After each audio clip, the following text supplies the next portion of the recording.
Well, hello everyone. This is Barry Jones with SP History, and today we are beginning a new series on the city of Miami. And I, uh, I can't say that I anticipated how important the city of Miami was going to be in the JFK assassination, and when I began researching this topic, but I always knew it was one of the three big ones. You're talking about whenever you talk about the JFK assassination, it's always people think of it in terms of Dallas first, New Orleans second, Miami third, and it's actually opposite of that. Miami's top. There's just no question about it because that's where all the deciders were, and that's where all the conspiracy was hatched, and that's where all the operations that went into motion came from, starting with the CIA base down in Miami, JM Wave. So I look at it this way: Miami was the where it was where the conspiracy was hatched, where it was born, and where all the moving parts came together to facilitate such a plot. New Orleans was where the cover up was. Uh, that's where they put in place the cover up. They sheep dipped Lee Harvey Oswald, created the patsy, and then Dallas was just where the plot and the patsy were mechanized. That's where everything went into motion. But Dallas could have been San Antonio, could have been Houston, could have been Miami, could have been Tampa, could have been anywhere. Dallas is, I don't want to say it was insignificant. It wasn't, but it was what was birthed in Miami and and uh, and then what took place in New Orleans, where the actual assassination happened could have been anywhere. In fact, if you think about it, just in the 20 days leading up to November 22nd, on November 2nd, they attempted the same plot, almost identical to Dallas in Chicago, and just got, uh, it was sabotaged by an FBI informant named Lee. And then on November 18th in the morning, they tried virtually the same plot in Miami. And then later that afternoon, they tried another plot in Tampa. And then finally on the 22nd, they got him in Dallas. So I don't think Dallas rises to the level of importance of even New Orleans. And of course, neither one of those two rises to the level of importance of Miami. And the reason I think Miami is so important is because it's home to the three main conspirators. You're talking about the CIA and its huge base on the Miami campus, the South Campus, JM Wave, um, and we will talk at length about that. It's also home to the largest anti-Castro Cuban exile population, the Cubans, um, and then it's also home to organized crime and Santos Traficante. A lot of his operators came from Miami. So we already know those three are in business together, trying to overthrow Castro. And so that tr trinity, that relationship amongst those three entities came together in Miami, more so than any other city. So a lot to unpack here. And this series is 12 episodes long. That's how in depth I went into the city of Miami. I just, and I didn't, I'm telling you, there's more there. But for the purposes of a series of video episodes, I trimmed it to 12. So I call it Miami Conspiracy Town, and the relationship between South Florida and Little Havana and their contributions to the JFK assassination conspiracy. And of course, South Florida is just another way to say Miami. So let's begin. And I think it's important to lay the groundwork of how Miami became such a hotbed of covert CIA / militant Cuban / organized crime anti-Castro operators. How and why did Miami become the place? And then another question we want to look at, and as we go through these episodes, is what turned each of these entities, separate entities at first, which eventually morphed into one, what turned them against Kennedy? Because initially they got their start in their common dislike for Castro. Their common enemy was Castro. And then something turned, something changed along the way that turned them into anti-Kennedy radicals.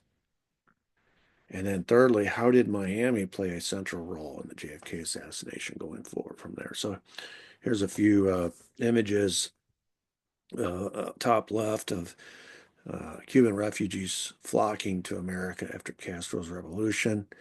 Top right, most of them settled in Miami.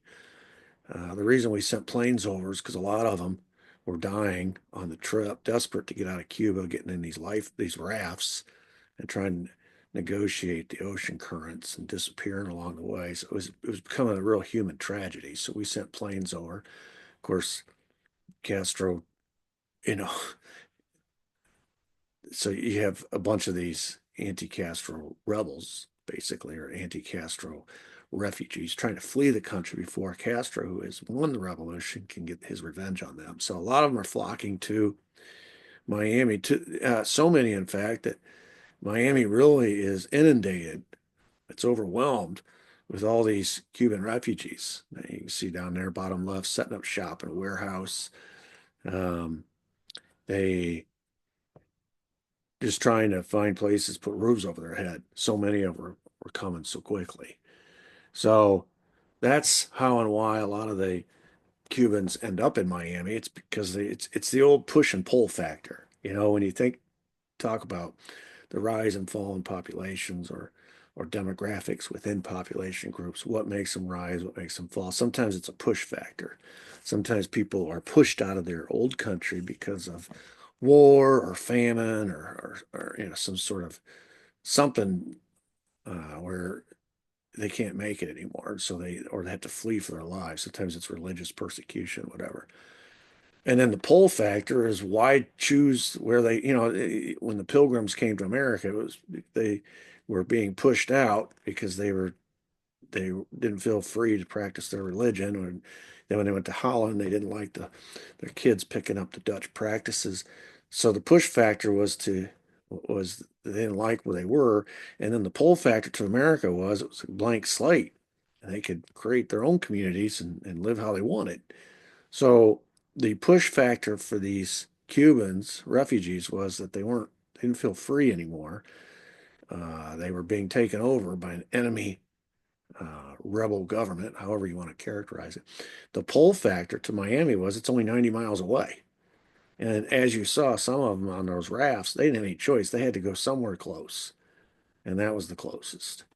And then once a community is established in Miami, it pulls more because there's family relations, there's friendships, there's acquaintance, there's ties there that bring them to this place, especially once they learn that Miami, which isn't that far away, is amenable or it's opening its arms to them. And it is close enough where in the future, perhaps, if things change in their home country, they can return home. So for a lot of reasons, a lot of push and pull factors, these anti-Castro refugees come to Miami. We're going to be looking at this question: how are these anti-Castroites organized? So why would they organize? You know, they're not citizens when they come to America. They're citizens of the country they just left. And if you ask them, they'd like to go back. But if they're going to go back, they're going to have to get rid of the guy who's in charge. And so they're going to organize into a myriad of anti-Castro groups designed on trying to help or assist in the overthrow of Castro so they could go home. So we'll talk about that and try to answer that question. And then the last one we'll look at is who were the foot soldiers for all of these operations to overthrow Castro? Who are going to be? And of course, that's a pretty simple question to answer because absent a declared war by the United States government, if the United States government, CIA is going to be involved in this, it's going to be covert, and you can't use white Americans in a covert operation in Latin America. So you're going to use the Cuban refugees, the exiles. They're going to be the foot soldiers. And of course, Santos Traficante's crime family, which operates out of Florida, uses the same people because he came from Cuba. He was he was literally arrested at one point by Castro, and he fled to America with the help of Jack Ruby and Lee Harvey Oswald. Came to America and reset up his family empire in Tampa, but had basically his territory was the entire state of Florida and still Cuba. So of course, all of his people in his organization are going to be probably 90% Cuban. So there's an overlap here where the organized crime element in Florida and the anti-Castro Cuban exile community are pretty much one and the same. And Santos Trafficante is an exile himself. So it's almost indistinguishable between the anti-Castro Cubans in Florida or Miami and Santos Traficante's crime family. They're like two heads of the same coin. And then when they marry or partner in with the CIA, whose agenda is to overthrow Castro, you can see why these three groups end up working together. And of course, the CIA is going to look at these Cubans as handy little foot soldiers, and organized crime is going to look at these Cubans as handy little foot soldiers. And so those are some questions we want to look at as we proceed through these episodes. We won't answer all those questions in this episode. We'll just hopefully answer them as we proceed through. So basically the backstory of what happened in Cuba was, before Castro, it was a prosperous place because it was in a relationship with the United States government. A lot of what was going on in Cuba was financed by United States customers or business entities. Uh, it was we had a very cozy relationship with Batista. As long as we gave him kickbacks, he let all of our business interests operate pretty much as they pleased. We had organized crime elements in Havana with hotels and casinos. We pretty much owned all the mines. We owned all the sugar plantations, the public transportation. Uh, and so it was like an ATM machine for the United States, and not just for uh, business interests. It was a ATM machine for the CIA. It was they were importing heroin from the Golden Triangle through Cuba and then eventually into America. And of course, they had to pay off Batista. And they were taking the proceeds of that and financing a lot of their little covert operations. If you look back in the 50s, a lot of the covert stuff that happened with the CIA in the 50s was financed through their illegal heroin trade. It was coming through Cuba. Cuba was the last stop before it came to America. So our intelligence community had a vested interest in keeping Cuba Castro free or getting rid of Castro after it fell to Castro. Our business interests, which all got kicked out, Castro called it Cuba, said Cuba is for Cubans, and he kicked out all the American businesses. And he nationalized all those industries that once belonged to American sugar companies, American soft drink companies, American mining companies, on and on. Now they're possession of Cuba and Castro. And then, so you just got a lot of reasons why we're interested in Cuba and why Cuba went from being this sort of like rich man's playground when it was acting as a wholly owned subsidiary of the United States government before Castro. And then after Castro took over, kicked out all the Americans, and the Eisenhower government responded with an embargo, basically wouldn't buy their sugar, wouldn't sell them anything. The lights kind of went out in Havana and all across the island. And all of a sudden, Cuba is destitute for just basic necessities. And we sort of pushed them into the arms of the Soviets, what we did. It wasn't very well thought out. But anyway, so you've got that going on with American money, which is absent Castro. Cuba was doing really well. And it was, and I'm not saying everyone was doing really well, but by and large, if you just came to Cuba and walked around, you'd say, wow, this island and is doing, these people are living pretty well. Then without American money, they weren't doing so well. And so you start to see after Castro takes over these continuous one-way flights out of Cuba to Miami as people are flooding out of the country, fleeing the poverty, trying to find a way to make a living, fleeing the political persecution. Because one of the things Castro and his brother and Che Guevara and all those revolutionaries did is they started rounding up all the folks that had been fighting against them during the revolution for so long, all their political opponents. And people were disappearing. They were commandeering all their properties, taking their savings and stealing their homes. And it was a pretty upsetting time in Cuba, and so a lot of people fled. And they so overwhelmed the Cuban refugee population, so overwhelmed the United States Immigration Office in Miami. Eventually, Castro, it embarrassed Castro. It's kind of like the old story about the Berlin Wall all over again. When Khrushchev decides to build the Berlin Wall, or was it Khrushchev? It wasn't Khrushchev, it was Stalin. When Stalin built the Berlin Wall, is because he was embarrassed watching so many people in East Berlin flee to West Berlin. It was a PR disaster for the Soviet way of life. So they built a wall, keep their people in. And so here, so many people are fleeing. Eventually, Castro was embarrassed. He shut his own embassy down. And but a good thing too, because Miami, the United States Immigration Office in Miami was overwhelmed. And so eventually, some people got trapped.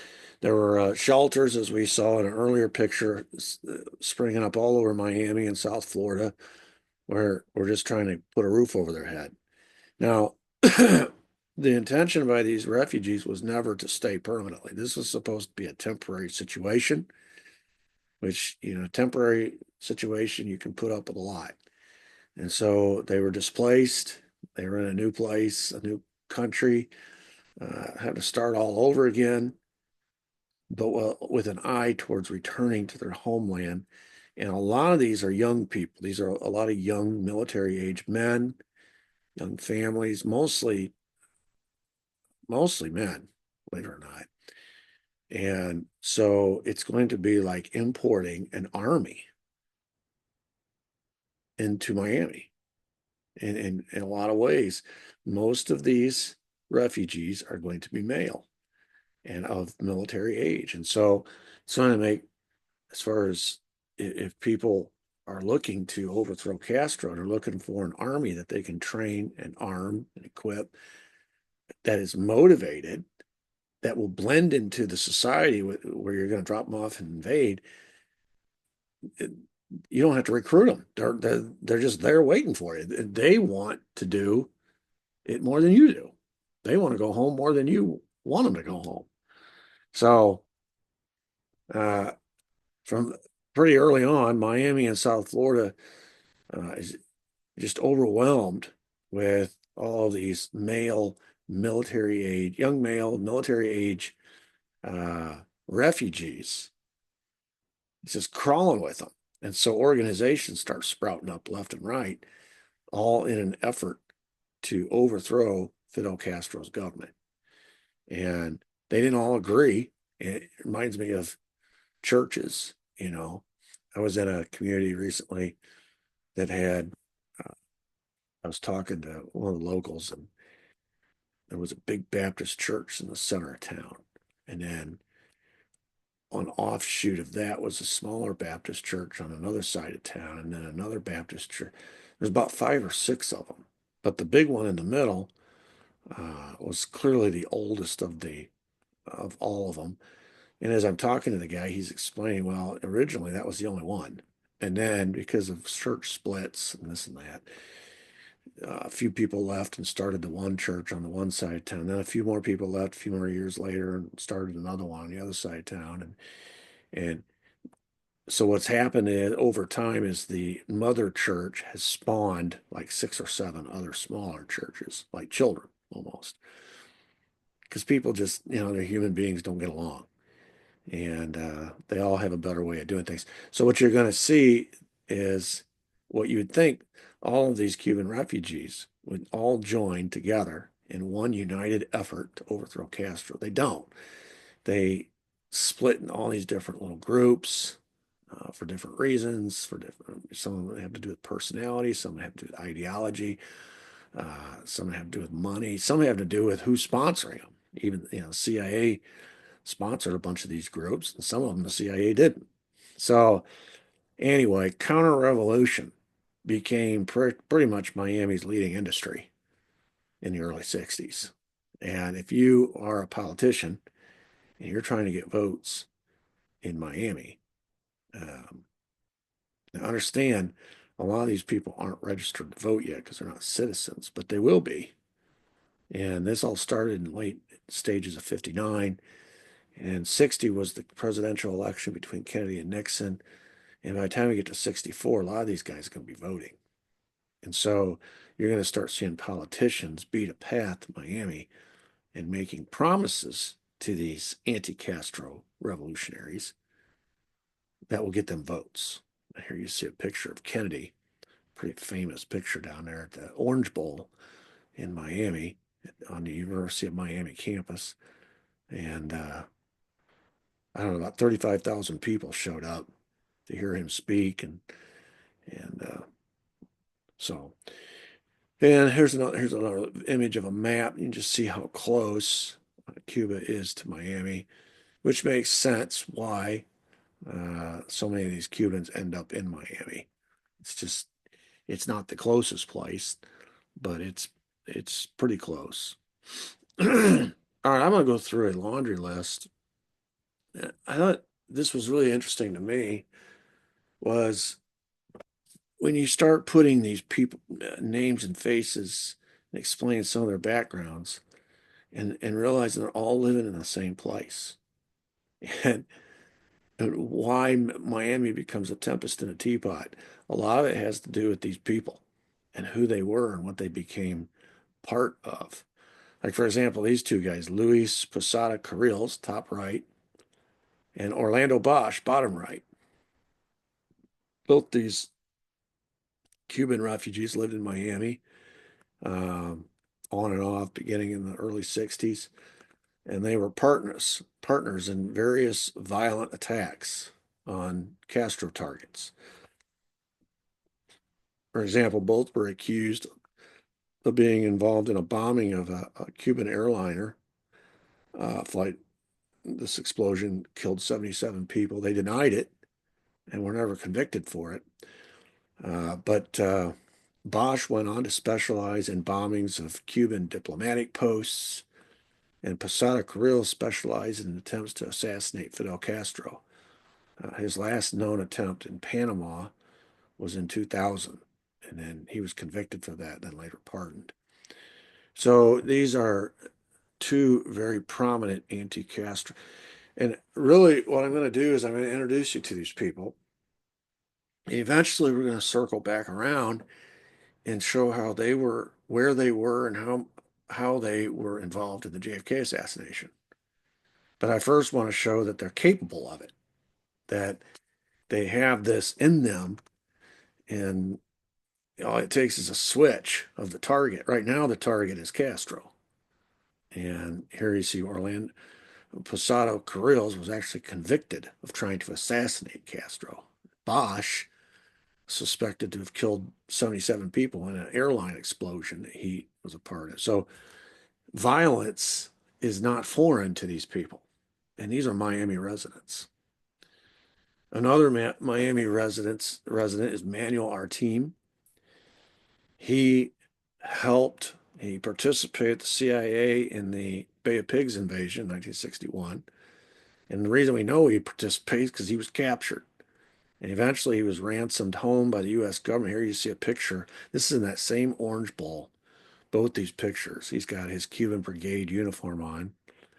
And here he is standing next to Kennedy when Kennedy is being presented a flag from the Cuban Brigade.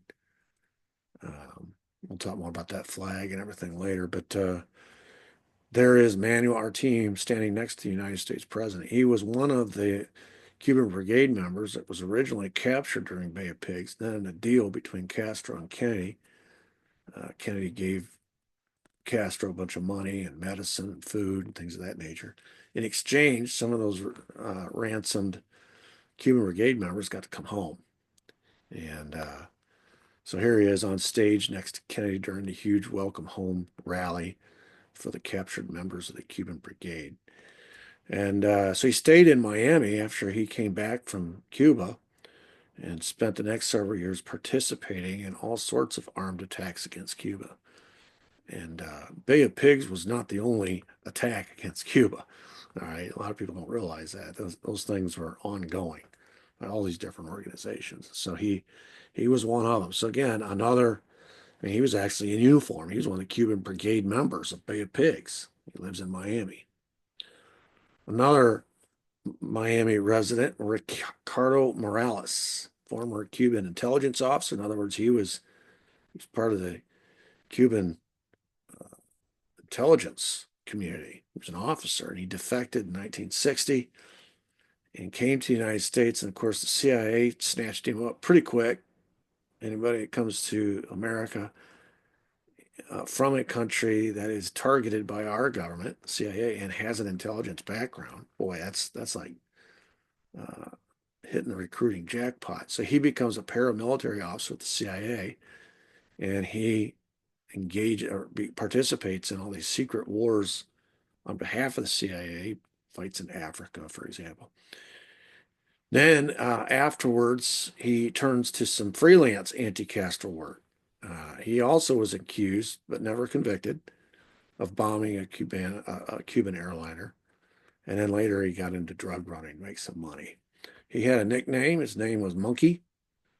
Don't know why, but the Miami nightlife in the 80s was pretty legendary. In fact, it was the inspiration that not just the nightlife, but the criminal activity was the inspiration between. If you're of my age, you remember the show Miami Vice. A lot of these male military age refugees who came to America got involved. One of the easiest ways to make money was to run drugs. Of course, everybody knows running drugs is very dangerous. And Cuba and Miami became the murder capital of the world. I don't know what year it was. It was in the 80s sometime. And Miami Vice became the big hit show fighting all this crime in Miami. Miami sort of became known for it. It was all this toxic brew of all these Cuban refugees coming in, and they all have trying to make money for their revolutionary groups. They don't all agree with each other. They agree they hate Castro, but they don't agree with each other. And then they have territories that try to make money for their groups. They're running drugs, et cetera, et cetera. And it just turned into overnight, Miami was converted from a sort of a retirees haven, a lot of Jewish people, into this Little Havana, which is why they called it that. And a lot of the folks that were there were coming. As I said, I cannot stress this enough. These were military age males. And I used to tell my class all the time, when I was teaching students and we were talking about Captain John Smith and one of the smartest things he ever did. And it wasn't just him, it was the company that sponsored the pilgrims coming to America and stuff, but or all the explorations to America. They had learned their lesson when they first sent explorers to America. They had ships full of young males coming over, and instead of building a community when they got to America, they'd run off. Some of them wanted to search for gold. Some of them were looking for adventure. Some of them wanted to go fight Indians. They weren't there. They weren't interested in building a community. And so all their first efforts failed until they decide, okay, from now on, we got to bring families. Something's got to keep that man from running off, and a wife and kids will do that.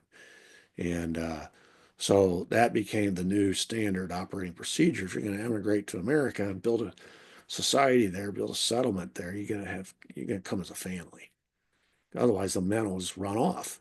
And they're into all kinds of stuff. Well, that's what happened in Miami. All these military age males come to Miami at the same time, and they're mad, they're furious, they're full of rage because of what happened in Cuba. They want to go home. They're frustrated and probably not making a great living. So they join these organizations with the promise of getting to go home. They got to go out and work to make some money or run drugs to make money for their organization. They're in competition with other organizations, other people. And so you can see how quickly that would degenerate into a bad situation. And so Ricardo Morales, another Miami resident, Tony Cuesta, he was a successful businessman in Havana, but because he came out against Fidel Castro and his revolution, he was forced to flee to Miami, save his life. And so when he got here, he helped establish, of course, he had money. So this helped him. And he had status with a lot of these Cubans. They knew him back home. He's a big shot. And so he was part of the, the establishment of two anti-Castro exile groups. One most famous, Alpha 66, was known as the most violent of all the anti-Castro groups. And then Commandos Liberty, which was abbreviated with the letter L. So you can see here pictures of Tony Cuesta, the Commandos logo, the Alpha 66. He was actually captured during a mission in Cuba in 66. So this is 3 years after JFK was assassinated. They're still doing these missions. And a member of his team, Herminio Diaz Garcia, was killed during the raid. That's a name you're going to remember. You're going to want to remember Herminio Diaz Garcia. Cuesta always vowed that Castro would never take him alive, tried to kill himself. He set off a grenade. All the grenade did was blind him and blew off his right hand. And so he ends up in a cell, a prison cell, and there's a negotiation to get him out of Cuba and bring him back to America. And in that negotiation, he ends up, you know, getting permission. And before he leaves Cuba in this prisoner swap or whatever it's going to be, he asks to see General Fabian Escalante. Now, Fabian Escalante is pictured here top left, and he was really an important guy in Cuba. He was in charge of Castro's security. I mean, he had another title, but that was really his job. And during this time, no one on earth was being went through more assassination attempts than Fidel Castro. It's been estimated that we tried to kill him over 600 times. And it was this guy's job to keep him alive. And he did. And one of the reasons he did, we'll find out, is he had spies all over, especially in Miami. And they were reporting back everything that we were doing. And so he was always ready. But anyway, this guy was very interested in deposing or talking to, interrogating guys like Tony Cuesta before he sends them back. Many people suspect that when Tony Cuesta came back to America, he came back as another one of these spies. This is one of the favorite tricks that Fabian Escalante would do. He'd capture these people who got sent here. There's never-ending flow of people. So every time he'd capture them, of course, he had, from his previous spies, he knew that these groups were coming, so he'd capture a bunch of them. He'd kill some of them, but a lot of them he would turn. He'd say, in exchange for your life, you're going to go back and you're going to provide us with information about things that are going on there. And that's how he was always stayed one step ahead of the CIA. Now, a lot of people suspect Santos Trafficante himself was a double agent, partly helping the CIA, but really it's how he got his freedom. He was scheduled to be he was scheduled to be killed. They were going to, Castro was going to kill him. And then the last minute, Jack Ruby got him released. He come back. He's running the crime family out of Miami, and some pretty major things took place in partnership between the United States government, CIA, and Santos Trafficante. So if there's anyone on this earth that would be advantageous for Fabian Escalante to have as a spy, it would be Santos Trafficante and guys like Tony Cuesta. Anyway, so he's meeting with Fabian Escalante, and he tells him that he had been, this is in 66 now, he tells Escalante that he'd been involved in the assassination of JFK, and that so had Eladio del Valle, David Ferry, and Herminio Diaz Garcia. We just talked about Herminio Diaz Garcia a second ago. And they were also involved in the conspiracy. Why this was important to Fabian is because he had been charged with the job by his boss, Castro, of conducting an investigation for the Cuban government of the JFK assassination. They didn't believe one thing that the Warren Commission came out and said in 64. They didn't believe that what the American authorities said. So he said, I want you to come to, I think a lot of our people were involved in it, and I want to know for our purposes what happened. And Fabian's written a book about it. And anyway, a lot of his information came straight from the players themselves, because these are the same players that are trying to assassinate Castro, and he was capturing them. And before he'd let them go, they'd tell him what he wanted to know, and then he'd send them back as spies to tell him what we're up to. So anyway, I put pictures here. Fabian Escalante is where is top left. Right here, top right is Eladio del Valle. He names David Ferry, bottom right, and then bottom left is Herminio Diaz Garcia. So these are the names that Tony Cuesta is giving to Fabian Escalante. Of course, Tony Cuesta, again, is a Miami resident. So a little bit about Eladio del Valle. According to Fabian Escalante, quote, in 1962, Eladio del Valle tried to infiltrate Cuba from Miami with a commando group of 22 men. Of course, we knew this because of the spies. I tell you about this because one of our agents, who was one of the people helping to bring this group to Cuba, talked English on many occasions with Eladio del Valle. Del Valle told this person on many occasions that Kennedy must be killed. This is 1962. This is before Kennedy dies. Kennedy must be killed to solve the Cuban problem. After that, we had another piece of information on Eladio del Valle, which was offered to us by Tony Cuesta, which is what I just told you. He told us that Eladio del Valle was one of the people involved in the assassination plot against Kennedy. So Fabian Escalante is hearing this from an informant. They have an agent who has infiltrated this group of 22 in 1962 who reports back that Eladio del Valle is talking about killing Kennedy. This is before the assassination, and 3 years after the assassination, Tony Cuesta tells him the same thing. Now, according to Robert Morrow, who was a senior CIA agent in 60, he was contacted on July 1st, 1963 by Tracy Barnes, who's another CIA officer. And he asked Morrow, he says, I need you to purchase 4 Mannlicher Carcano 7.35 millimeter surplus rifles, which was one of the world's worst weapons. We've established that in previous episodes. Barnes requested that Morrow alter the 4-piece of each rifle so that the rifles could be dismantled, hidden, and reassembled quickly for use in a, quote, clandestine operation.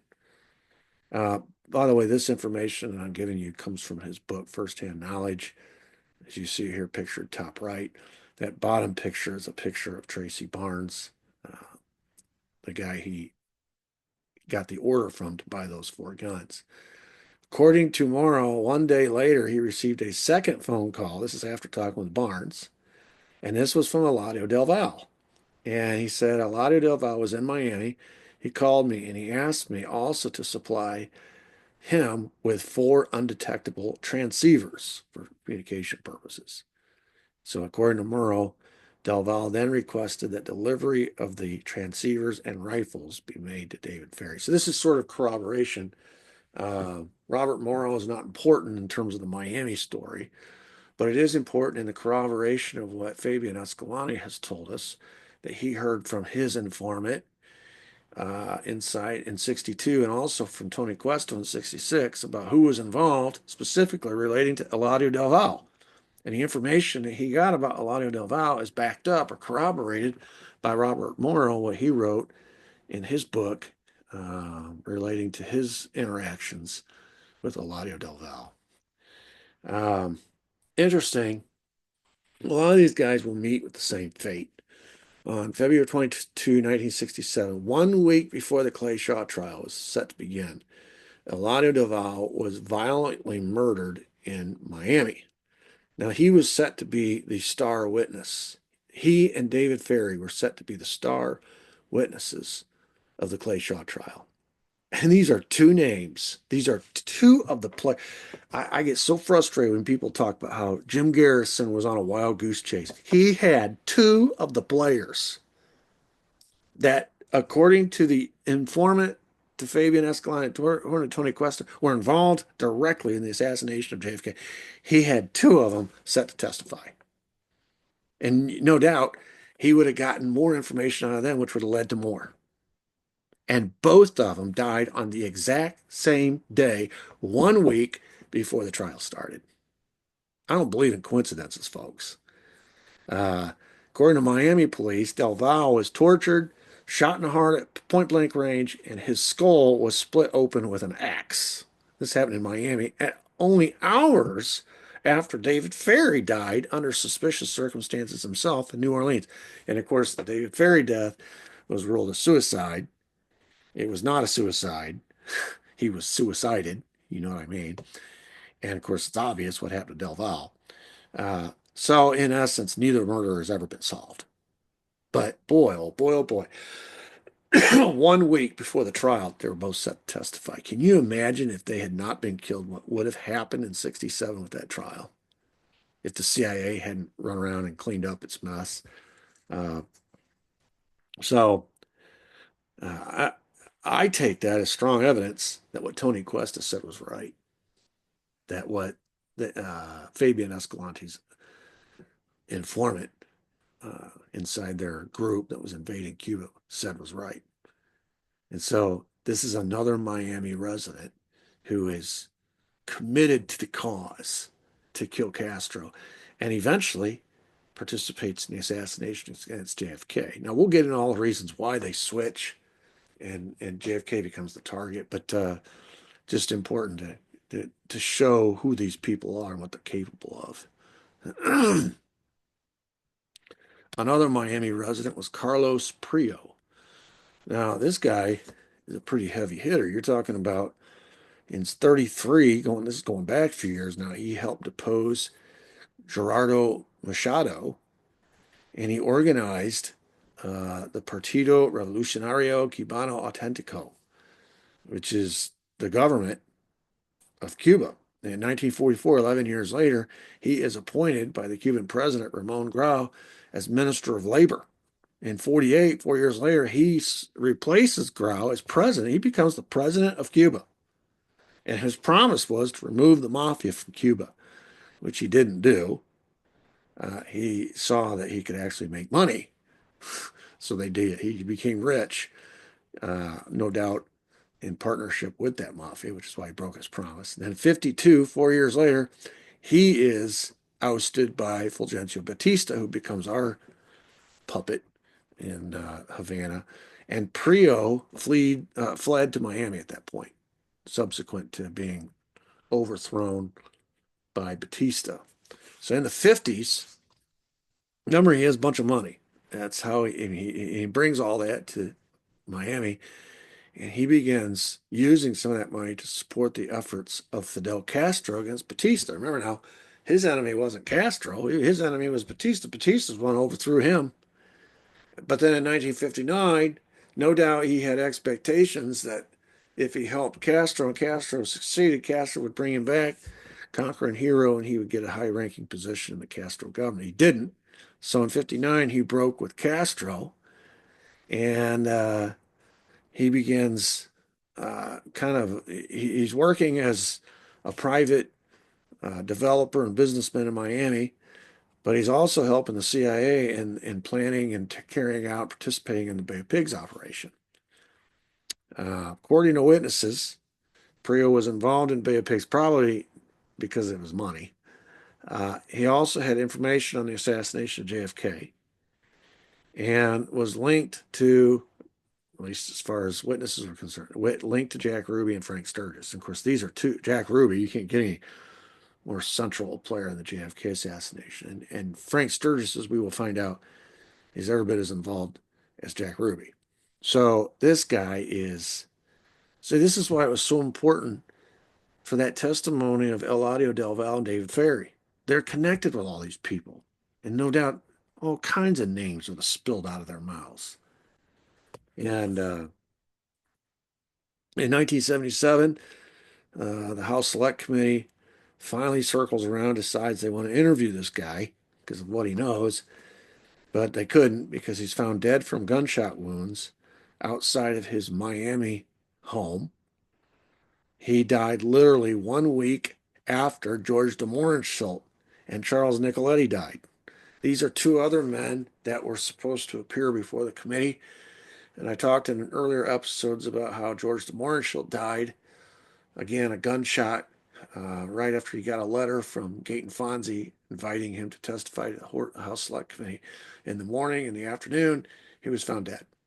1 week before he was scheduled to testify. Same thing with this Prio, same thing with Charles Nicoletti, who, by witness accounts, was one of the shooters in Dealey Plaza in the Records Building. Anyway, all three of these men died within a week of each other. And what was the thing that they had in common? They were all scheduled to appear and testify before the House Select Committee. Now, officially, Prio's death was ruled a suicide, but we all know that's not what happened. Another Miami resident, Rolando Masferrer, a Cuban exile from Miami. You can tell this by looking at this picture. It's a rough-looking character. Employed by the CIA as one of these soldier of fortune types. He also worked with E. Howard Hunt, Frank Sturgis, and Bernard Barker. By the way, two of those, Frank Sturgis and Bernard Barker, were Cubans that were involved with all these anti-Castro activities. E. Howard Hunt was not a Cuban, but he was involved because he was a CIA officer. He was involved in all Operation 40, Operation Mongoose, and all three of them, E. Howard Hunt, Frank Sturgis, Bernard Barker, and including Rolando Masferrer, were eventually in the 70s working together with Watergate. This group stays together from the late 50s to the 60s and into the 70s, and some of them even into the 80s. He was eventually killed when his car exploded, and there was nothing left to identify him by because his body was blown to bits. Another Miami resident, Jose Joaquin Sangenes Perdomo, an exile in Miami who worked with the CIA at the Bay of Pigs. I've got him circled here in red. Codenamed Felix, when he was working again with E. Howard Hunt and Bernard Barker in the Watergate mess. By the way, my interest in all of these things related to Cuban really didn't come to be or come to pass until I started learning that 4 of the 5 Watergate burglars, and I was really focused on Watergate during this period, 4 of the 5 burglars were Cubans. And the lawyers that were representing them were trying to figure out why would these Cubans from Miami be all the way up to Washington, D.C., breaking into the Democrat National Committee headquarters for Richard Nixon, of all people in the 70s. What's the connection? And you start to find out who these Cubans are and what they've been up to for the last 12, 15 years.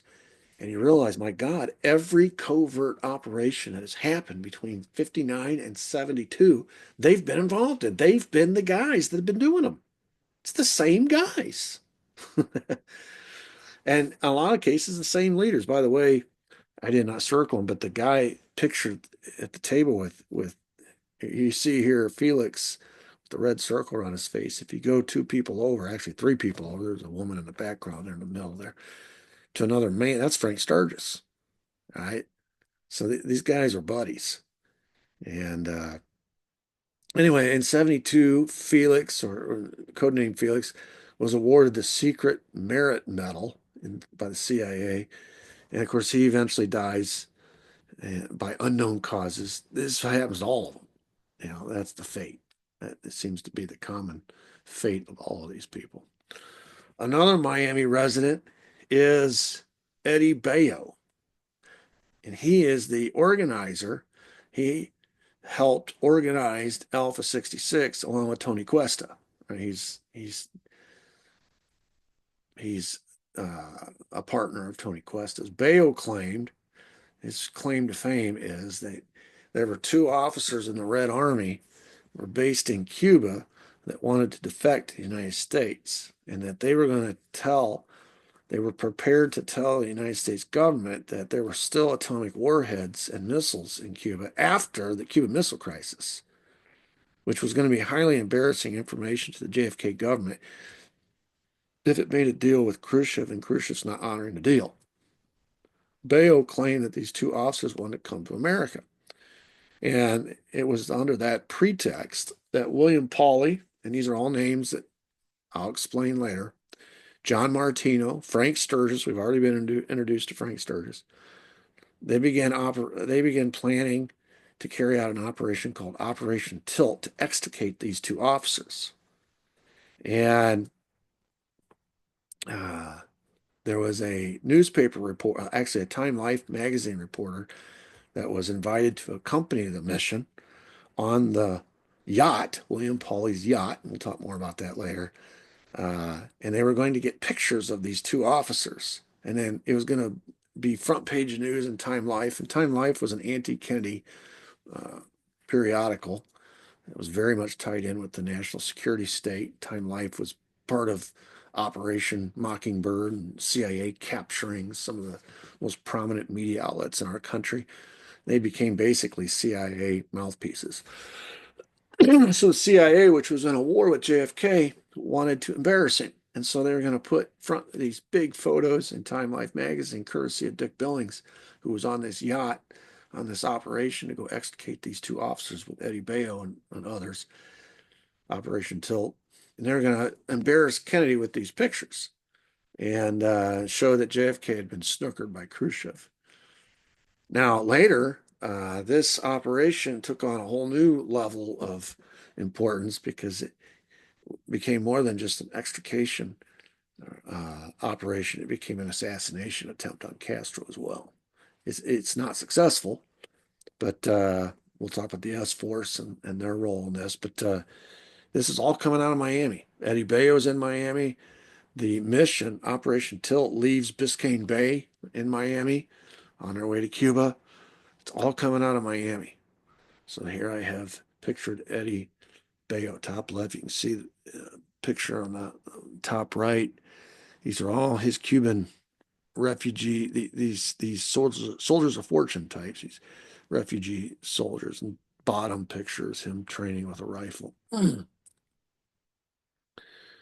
I mentioned in the prelude or the introduction that there were other cities that these militant Cubans, the city wherever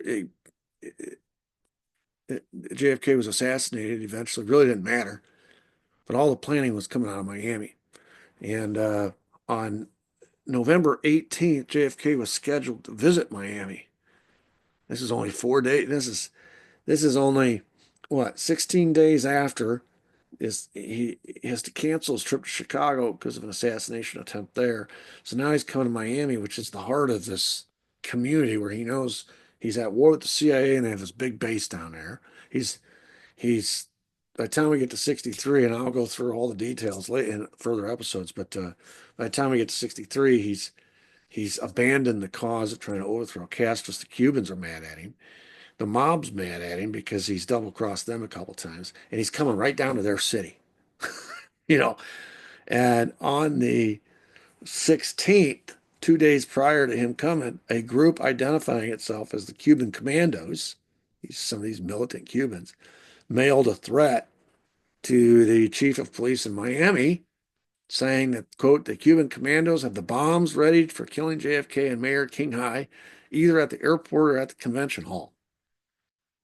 And so as a result of that, Kennedy has, remember he had to cancel his trip completely to Chicago. But this time he is running for reelection, and he already knows he's gonna dump LBJ from the ticket. And the only reason LBJ was on the ticket in the 60s helping get southern states, southern votes. But if you want to get into all that whys and wherefores, why he's going to dump LBJ from the ticket, I did a whole series on LBJ. And bottom line is he's already made the decision he's going to dump him from the ticket. And he realizes by doing that, okay, I'm not going to win all these southern states that I won with LBJ in 60, but that's okay. All we got to win is 2 states, Florida and Texas. If we can win Florida and Texas, I'll pick off more states. I'm popular enough around the rest of the country. I'll win easy. So the plan is starting in 63, going all the way through the election in 64, is he's going to make trip after trip after trip after trip to 2 states in the South, Florida, Texas, Texas, Florida, Florida, and Texas. So he doesn't cancel this trip to Florida. It's too important. And so they modify the trip. Instead of doing a motorcade, which was the plan, he only spends 4 hours in Miami. He comes in on a helicopter and he leaves on a helicopter. And the Miami threat was never shared. Was never ever shared by Secret Service, FBI, and or Miami Police with the Warren Commission. Why that's important is because this shows that there is a threat, a very active threat. 4 days before the assassination of JFK in Dallas, there's an active threat against him in Miami. And if you go to the source of who these people are that are making this threat, the Cuban commandos, it's going to lead you back to all these folks that are in this loose confederation, this mafia, Cubans, CIA, all working together. And so they didn't want the Warren Commission investigating the Cuban commandos or anything related to the Miami threats. They just didn't share it with them. They hid it because the narrative is Lee Harvey Oswald shot him from the 6th floor of the Texas School Depository. We don't need any confusing facts that might contradict the narrative. And so this just shows what these militant Cubans that we've been discussing and all this potpourri of these agitated military-age Cuban fighters who are living in Miami, what they're willing to do by the time we get to 63. They've been trying to kill Castro. Something happens between 60 and 63 where they change their targets and they go after Kennedy instead. One day after visiting Miami, so now we're to the 19th, he goes that weekend to spend the weekend at the family compound. This is Kennedy. They have a Palm Beach mansion there. And he'd already been to Miami. He'd already been to Tampa, both on the same day, the 18th. And there were assassination plots against him in both those cities. We'll talk about the Tampa plot later. We've already seen the Miami one. There was one in Tampa as well. So now he escapes both those cities. He goes to Palm Beach to relax for the weekend, poor guy. And he can't because Cuban exiles have rented the house next to the Kennedy compound and they blast loud Cuban music at him and his family all weekend long. And to the point where they leave early because it's so exasperating. This is just their way of saying we can reach out and touch you anytime. And it's their way of communicating to him non-verbally that he has an enemy down here. And they're watching him, they're stalking him, they're following him from city to city, from place to place. And one misstep in your security and you're going down, big boy. And so it's interesting. Right after the assassination happens, a man named Enrique, who was nicknamed Harry Ruiz Williams, who was Bobby Kennedy's closest associate in Miami. He was in the Cuban exile community, and RFK, who was the attorney general, had people inserted into that community who would give him information about what was going on in that community. He was a Bay of Pigs veteran. He was a Bobby Kennedy associate. He was a informant to Bobby and the FBI or Department of Justice. Immediately after the assassination, Bobby gets on the phone and he spoke to Ruiz Williams and he said, quote, "One of your guys did it." Now think about this, the importance of this, because people have long said Bobby Kennedy shut down after the assassination. He never investigated. He never had any theories. All he did was rubber stamp the warrant. That is not true. Bobby Kennedy very clearly understood. If you look at Bobby Kennedy's actions right after the assassination, he identified the three suspects immediately. Immediately. First call was to the CIA. Second call was to Enrique Ruiz Williams, and his third action was to send his own personal family investigator to Chicago and eventually to Miami and New Orleans and investigate the mob. He said, "I think it was the Cubans. I think it was the mob. I think it was the CIA." Anyway, he tells Enrique Williams, he said, "One of your guys did it." Now, he's not saying your cause did it. One of your guys did it, which means one of these Cubans that we've been using for foot soldiers for years to kill Castro, and he's developed all this expertise in how to kill somebody. He was used just like we were using him against Castro. And of course, no one would know more about all these covert operations against Castro than Bobby. And he recognized immediately that this was not Lee Harvey Oswald, whom he also knew because he was an FBI informant. He knew that was a setup. That was a patsy. That was a frame. He called Enrique, so one of your guys did. Not accusing Enrique. He's not saying that it was these Cuban exiles were solely responsible. He knew that in the pecking order, when it came to making decisions about things, the CIA was always at the top. The mafia was always second. Not a lot of cases they worked together, but the CIA made the ultimate decisions. The mafia used as their foot soldiers, and so the CIA, these Cubans. And so he's telling you, Ruiz Williams, one of your guys did it. A journalist was with Ruiz Williams when he got that phone call. His name was Haynes Johnson. And he later said in his book, quote, "Harry stood there with the phone in his hand, and then he told me what Bobby said. It was a shocking thing. I'll never forget. Harry got this look on his face after he hung up. Harry told me what Bobby had said." And because this isn't coming from JFK's brother necessarily, this is coming from the Attorney General of the United States, who knew these entities better than anybody. He had led the witch hunt. He'd led the charge against the mafiosos for years, McClellan hearings, et cetera, et cetera. He'd been chasing those mafia bosses around for years, right? He knew the Cuban exile community, and because he was in charge of Operation Mongoose, which was trying to overthrow Castro's government and assassinate him. And Bobby was in charge of it. So he knows these people. And of course, he knows the CIA and what they're involved in because he and his brother have had nothing but run-ins with the CIA since JFK became president in '60. He knows what they've been doing. He just found out. He found out in '60 that they had Operation 40, which later turns into Operation Mongoose, running against Castro, executive action, trying to kill foreign heads of state. And he finds out in '63 in June or July about the S-Force, which is another assassination team. He knows what the CIA's up to. And he knows all these players. And he quickly identifies in the moments after his brother's death as Attorney General what happened and who was behind it. David Talbot, another author, when Bobby Kennedy told his comrade in arms, Harry Ruiz Williams, one of your guys did it, he might as well have been saying, one of our guys did it, or even one of my guys did it. Bobby was saying that his brother had been killed by someone in his own anti-Castro operation.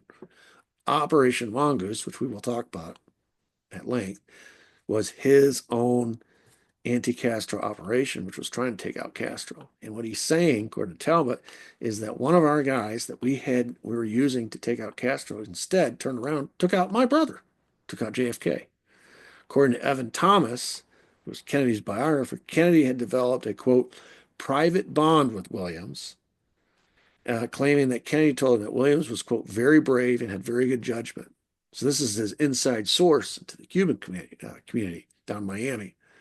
And according to former FBI agent William Turner, quote, Harry Williams was a Kennedy kind of man, tough, liberal, and ferociously anti-communist. Turner also confirmed that in 63, quote, the CIA was running a kind of program out of Miami against Castro, and that Harry Williams would drop by whenever he was in Washington to meet with CIA agents.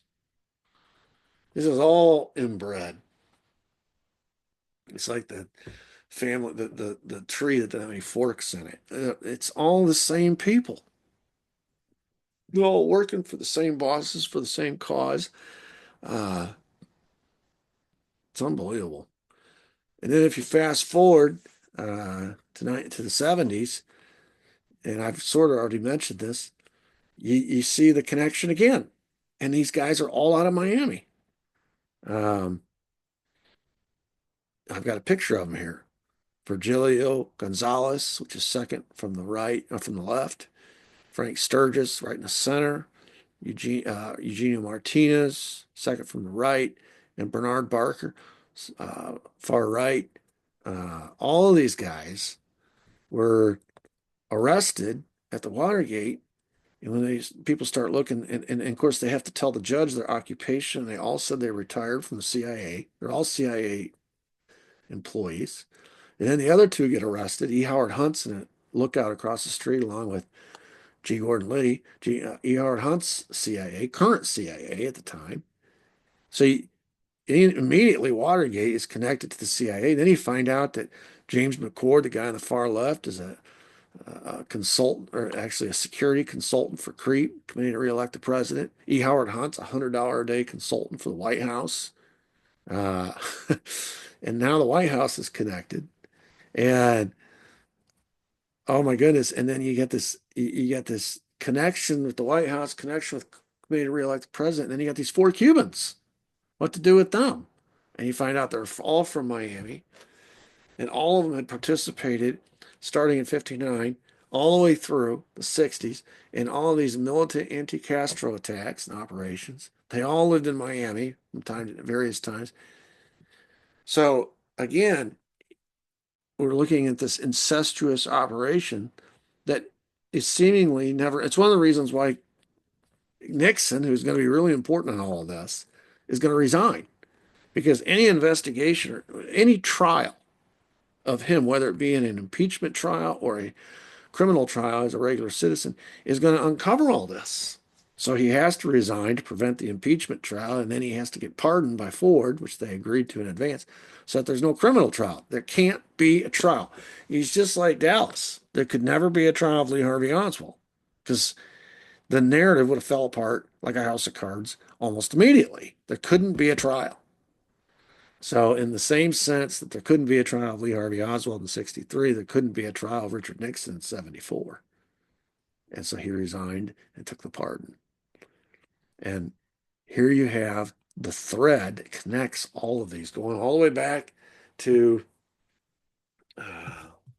it really started with Castro overthrowing Batista and Nixon going to Castro and saying, okay, well, we'll support you, we'll recognize you if you'll promise never to recognize or get into any kind of business relationship with the Soviet Union. And Castro's like, listen, I'm the head of a state, sovereign state. I'll do what I want. You're not going to tell me how to do my business. And from that point forward, the United States was at war with Cuba, and a lot of it had to do with Nixon and his personal business interests in Cuba. And of course, he was VP at the time, and he was head of the 5412 committee. And so, in that position, with that power, being chair of all the covert operations that come out of the CIA, he launches a covert war against Castro with the idea that, well, I'm going to win the presidency in 60, and we can just continue this. And he didn't win the presidency in 60. Something interrupted. He comes back in 68, but between 60 and 68, Nixon was not president of the United States. And yet all these operations he set in motion when he was vice president from 52 to 60. And Kennedy was the president who tried to stop all this. And I'm I get going and I start telling the whole story instead of waiting to do episode 2. So I don't want to say any more, but suffice it to say, there were a lot of militant Cubans living in Miami in 1950, 60, 61, 62, 63, etc., going forward even past that. And these were violent folks. These were folks willing to go to the mattresses, so to speak, for whatever cause they supported. Initially, it was get rid of Castro. And then at some point, they're going to change targets because Castro is, you can't get rid of Castro until you get rid of Kennedy. Kennedy becomes an impediment, he becomes an obstacle.